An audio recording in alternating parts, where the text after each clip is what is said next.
The Normans, Norsemen or men from the north, settled in Normandy about 150 years before the birth of William. In origin, they were essentially Vikings, who arrived in their long boats and decided to stay, a pattern that the nomadic conquerors also established in northern England, Scotland, and even as far afield as Russia.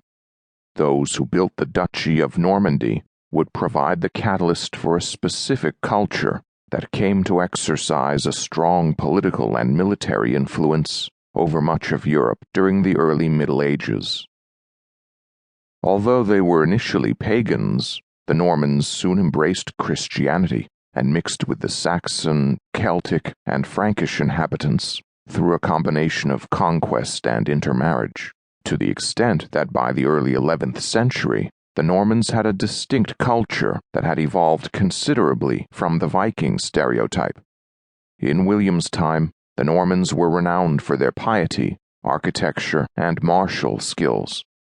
In particular, Romanesque Norman churches and cathedrals remain some of the most spectacular medieval structures that have survived over the centuries, and their castles were huge stone-built fortresses that helped form today's cliched view of what a castle should look like. The one at Rochester in England is a classic example, but most original Norman castles were still made of earth and timber. As soldiers, the Normans enjoyed the traditions of aggression and bravery that had been bequeathed to them by their Viking forefathers. More importantly, by this period, they had developed a sophisticated combined arms doctrine that would prove highly successful across Europe and the Middle East, and they would play important roles not just in England, but also Italy and the Crusades. Several of the Crusader kingdoms and castles were essentially Norman in culture and leadership.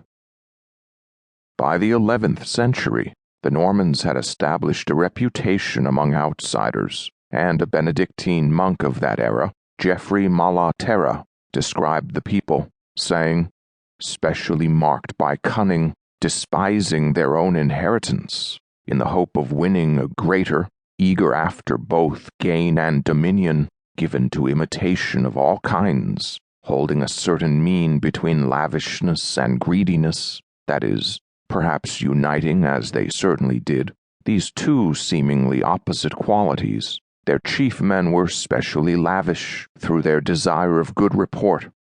They were, moreover, a race skillful in flattery, given to the study of eloquence, so that the very boys were orators, a race altogether unbridled unless held firmly down by the yoke of justice. They were enduring of toil, hunger, and cold whenever fortune laid it on them, given to hunting and hawking, delighting in the pleasure of horses and of all the weapons and garb of war. When William was born, Normandy was a powerful independent duchy with boundaries that are more or less similar to the modern French province today.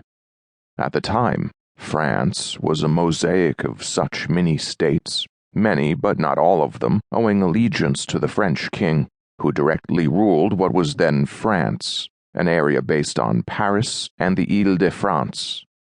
For Normandy, France was a powerful ally and threat, and always a fundamental political consideration.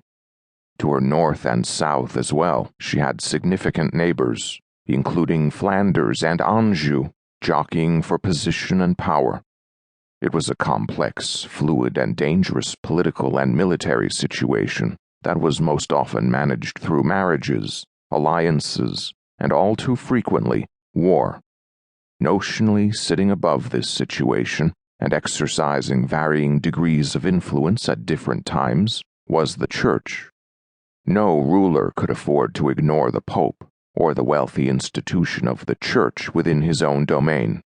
It was into this mix, around 1027 or 28, that William was born.